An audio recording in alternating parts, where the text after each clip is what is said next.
Welcome back aboard USS Cod. I'm Cod Director Paul Ferrace, and my crew's been hard at work today checking out the SJ training motor. Now, we've rotated the SJ surface search radar parabolic dish in the past, but not lately. In fact, maybe not in the last 10, 12 years. So we're greasing everything again and putting power to the system. And within a moment, we should see the SJ up there begin training. We won't be radiating. That's not permissible by the FCC. But we're gonna make it look like she's radiating. She's gonna be turning. And we just thought we'd share that with you. If you saw the horn test, now there's no Rolling Stones concert tonight in Cleveland. But, you know, and we certainly are offering all respects to USS Cod because they have a fully functional SJ radar. They radiate. But, you know, next best thing for us poor folks, we'll make the dish turn around and make it look cool. So join us in a minute when we get the thing radiating. Well, I mean rotating.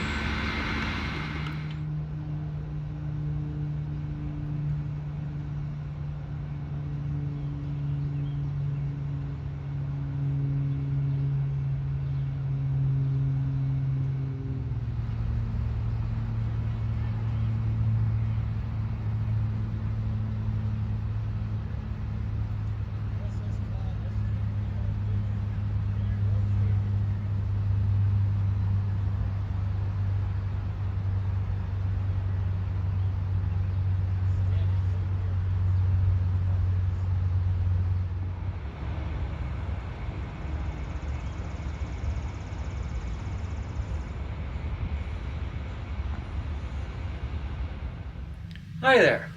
The first clue to get this SJ training motor running was to look at the label. 115 volts DC.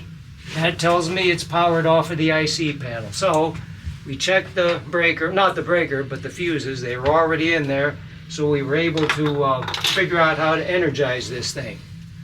The next important task is to lubricate all the bearings.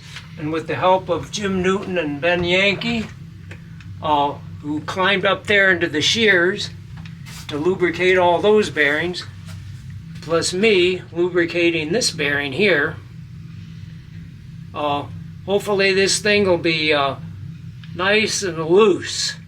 By the way, the blueprints were wrong. They showed all the grease points in the shears, but they didn't mention this one here. Well, look at that. Ben was the first one to notice it. It greases the forward half of the lower bearing. Wow, so, very important. It was a team effort. What he didn't notice, I noticed, and what I didn't notice, he noticed. All right. Well, very good. And you've got our radars, SJ radar set all spread out with your tools. I'll clean those up here in a minute. Okay. Well, that's good. Now, just to give you some background, back in the early 90s, we started rotating our dish. We had a Japanese, well, the NHK, the Japanese television network, came to Cod and wanted to do some filming for a documentary they were producing on why they lost the war. And this production they were creating, hosted by the Japanese equivalent of Walter Cronkite, basically pointed primarily at U.S. submarines equipped with radar for the reason why they lost the war, as if it weren't for a whole lot of other reasons as well. So they did some research and found out that Cod was the best preserved or restored, and that we had a fully intact radar dish and we could rotate. So they flew in from Tokyo to Cleveland, and of course at that time we did not have the training motor fully checked out. But Evan, if you want to point down here, this silver wheel with the fold-out handle, this is it's not clutched in right now, and what it is, it shears the shear pin immediately because of poor lubrication. But that's not a problem anymore, thanks to Dave. But this is how you would manually train the parabolic dish back and forth. Yeah, we don't want to pull that up. So this is your manual training handle. So that you can precisely control the direction of the sweep, and you can hold it on a target. So a much younger and much better shape me was up here cranking that around so that their cameramen could get our dish turning. And I got to tell you, we did it right after lunch with their camera crew, and I almost blew chunks because the heat and the stress of cranking that, again, before Dave and his wonderful World of Lube came up here and did a full job, there was a lot of resistance.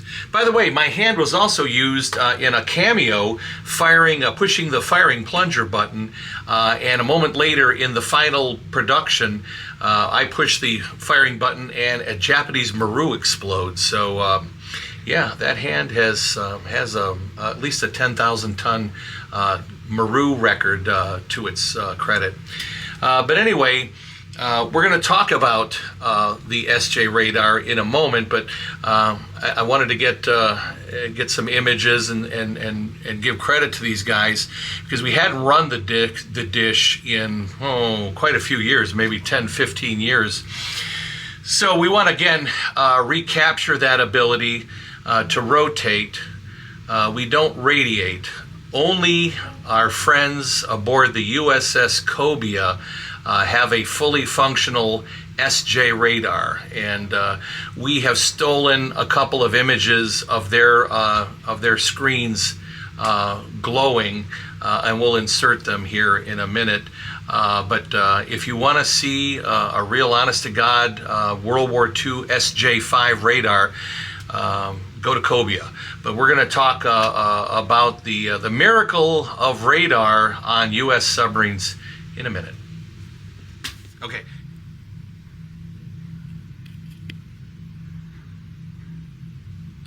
All right, Dave, you can Reach up and clutch, do what you need to do. Turn it down to the lowest speed. It's already clutched in. And fire away.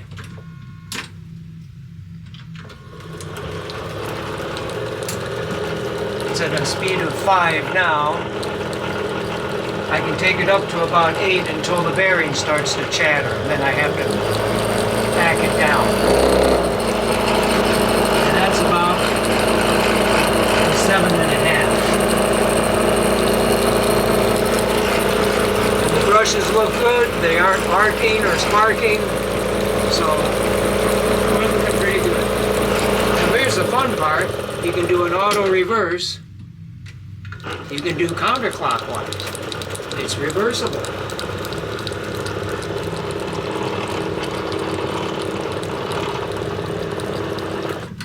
Okay, good. Welcome back aboard USS Cod. I'm Cod President Paul Ferrace, and we're back up in the conning tower on, yesterday was the hottest day we've had all year. Today it's a little better, but it's a little hot up here. But we want to bring you a program about one of the really incredibly important sensors we had aboard fleet submarines in World War II, and that's the SJ, or Sugar Jake radar system. And of course, I'm leaning against the two scopes, the display scopes, but the SJ equipment on board a fleet submarine was considerable. In fact, it was quite heavy, and probably at least 8 to 10 major components, both amplifiers and wave generators and a whole lot of electrical stuff. In fact, Evan's going to insert some B-roll of some of the equipment here in the conning tower that was used to generate the wave that was brought up through this gold-plated waveguide into the shaft that led up about, I would say 25 feet above us to the radar antenna.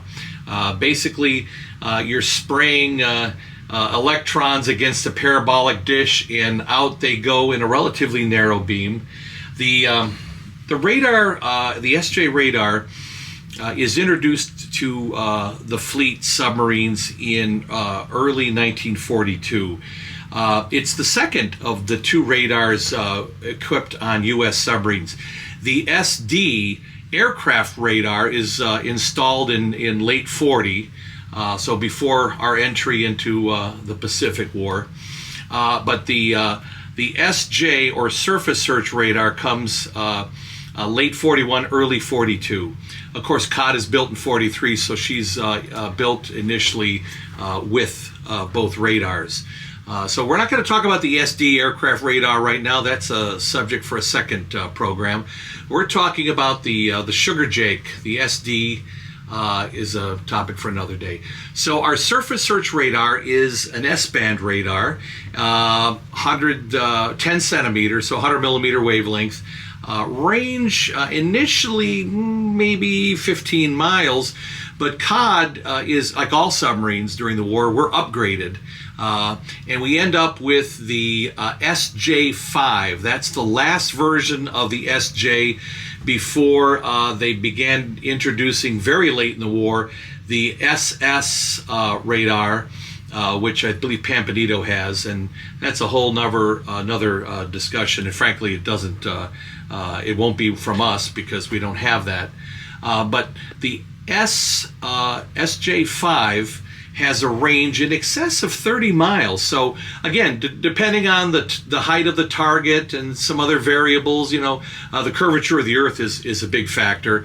So a small ship isn't going to be picked up as quickly as an aircraft carrier or a battleship with its great height over the horizon. But suffice to say, American submarines in World War II have an incredibly advanced and powerful ability to detect enemy targets in fog, in the deepest night, far greater than the human eyeball, and that advantage is hard to overestimate, or underestimate rather, because the German U-boats don't have radar. They had a very primitive radar detection system that in fact was looking for a previous generation of radar. But so without radar, German U-boats were carrying paragliders. They would put a guy up in like a gyrocopter, and they would pull him, and it would auto-rotate, and he would get up maybe a couple hundred feet. Again, human eyeballs looking for targets. We didn't have to do that silliness. We had electronic eyes, thanks to the boys and girls at the MIT Radiation Lab at MIT. They were working on radars for the entire U.S. military, and they really did an incredibly underappreciated job in helping us win the war. So right now, again, we've shown you some of the amplifier units. Let's get up here and take a close look at the where the rubber meets the road. Now we have two different scopes for the SJ surface search radar. We have an A scope and what's called the PPI, or planned position indicator.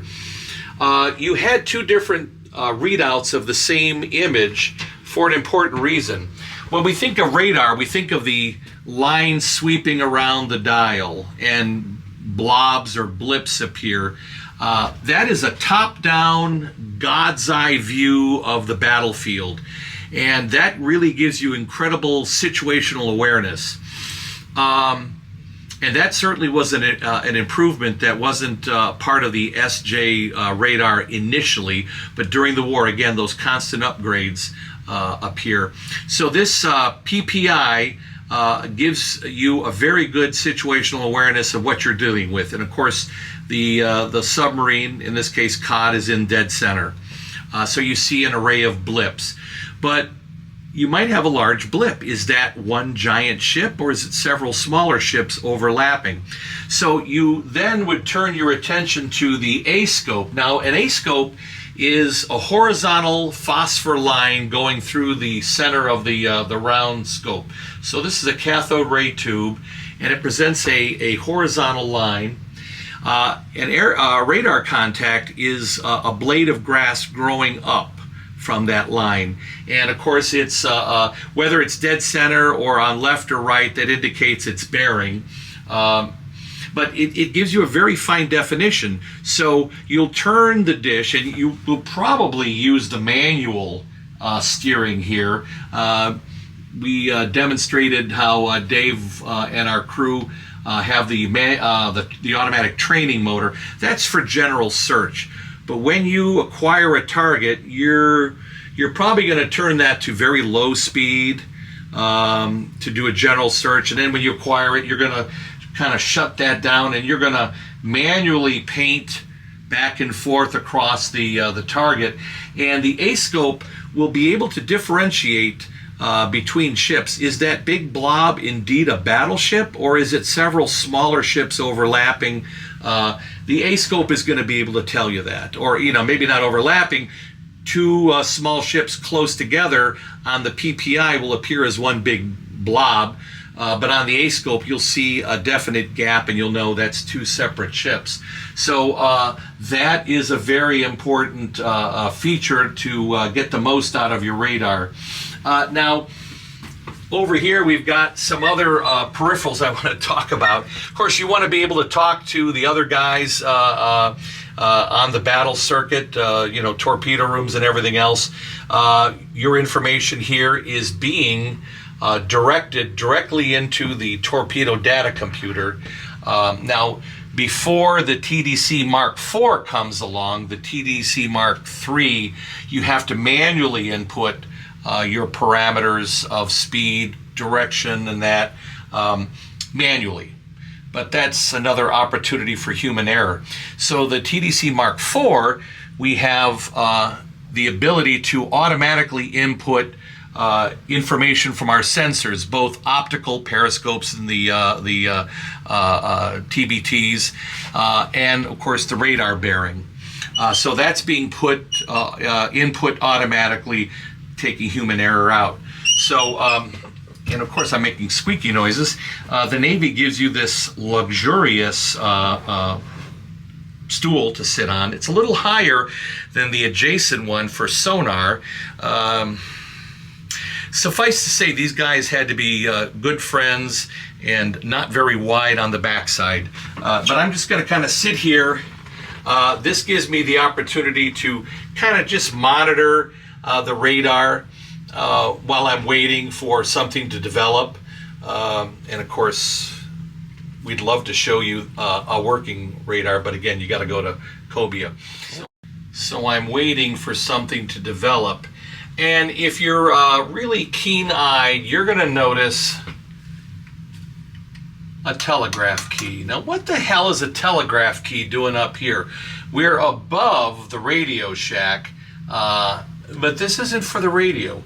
It is, however, for communication. We discovered that working in our American Wolfpack submarine attack groups, we needed a quick and reliable and secure way to send quick messages between boats. Something that didn't require encryption, decryption, something that the enemy wouldn't necessarily notice. Well, the SJ parabolic dish sends out a relatively narrow beam, and you could point your SJ in the direction of your Wolfpack mates. And by keying the transmitter using this key, you could cause interference with your transmitter on his receiver. So you could send quick, short messages through the SJ radar receivers. So this was another modification added that allowed the submarines to chat, not talk about the weather necessarily, but for instance, Cod to Besugo, hold off your attack until we are finished. So you'd send that through there so that you aren't shooting torpedoes at each other. Or Cod will take the Japanese battleship, cobia. You attack the garbage scow, because cobia was really effective at sinking Japanese garbage scows. I believe that was the case. Anyway, so this was a method to communicate. Now, the admirals ashore weren't exactly thrilled about that. In fact, one of them was on record as saying, we gave you radar to find targets, not to chit-chat. But frankly, the reply was, it's so effective. So a late more modification was a VHF whip aerial that'll give you the ability to talk tactical, voice tactical messages. But here's that telegraph key. Again, the presence of the SJ radar is so vital in attacking, as the Japanese pointed out in their documentary from 1992. They believe it's one of the major factors why they lost the war. Of course, there's many others. It's also, you'll notice back here, we have a switch, a toggle switch. We can toggle between the SJ and the ST radar. Now, the ST radar, it's kind of the orphan stepchild of the radar. It's the third and last of the radars built into submarines. The ST is an X-band radar built into our night radar search periscope. It's a very small, elongated window below the optic window of the periscope, and we'll do an insert, show you what I'm talking about.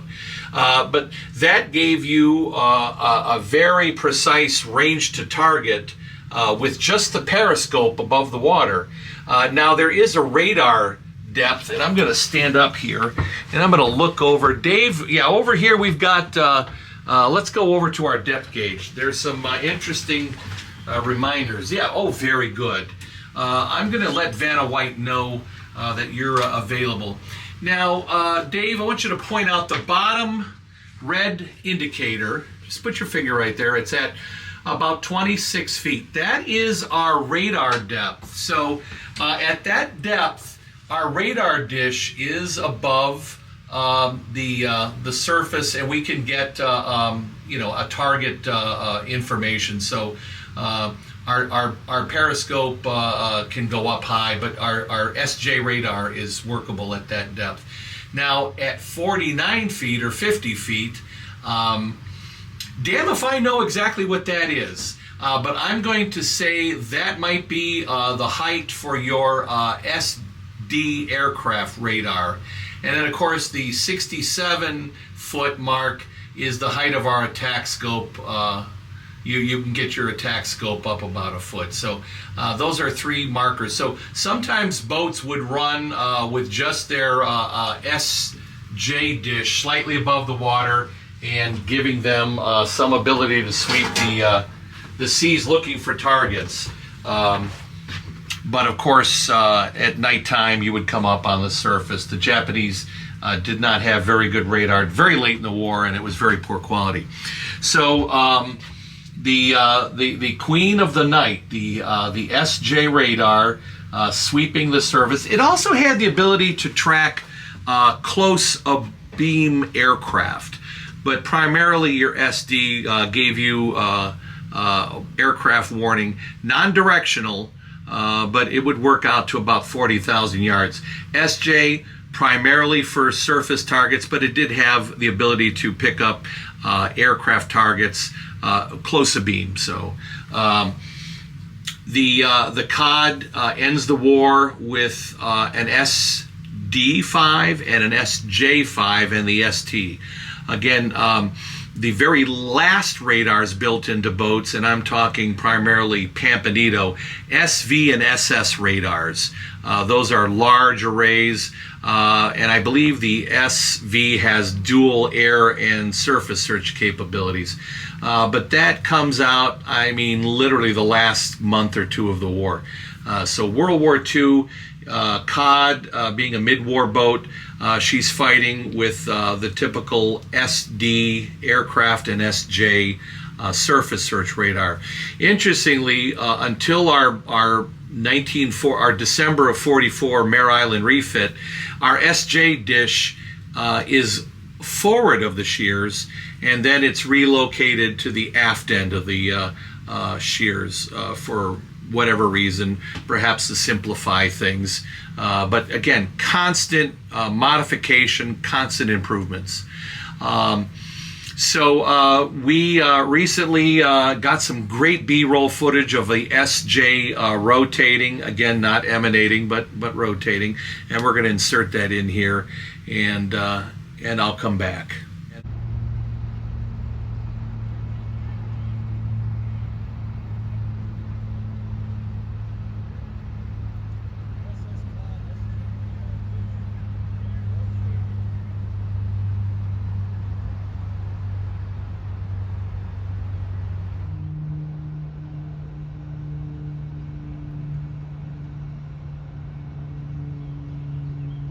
There you have it, Cod's radar story. I'm going to say so long here at our Type 4 radar search or night periscope. This tube assembly below the head box is the waveguide for the X-band radar. Now, yeah, get down there, get a good shot of that. And you're also looking at my legs. You know, as sexy as they are, with 3 days of sun exposure, the first tan on those legs in about 10 years. Anyway, this is, of course, the radar periscope that allows us to see in the night and get that range to target. So remember to hit the like, subscribe button, hit the notification tab, and we'll be back with some more, hopefully, exciting and informative content. Thanks for joining us.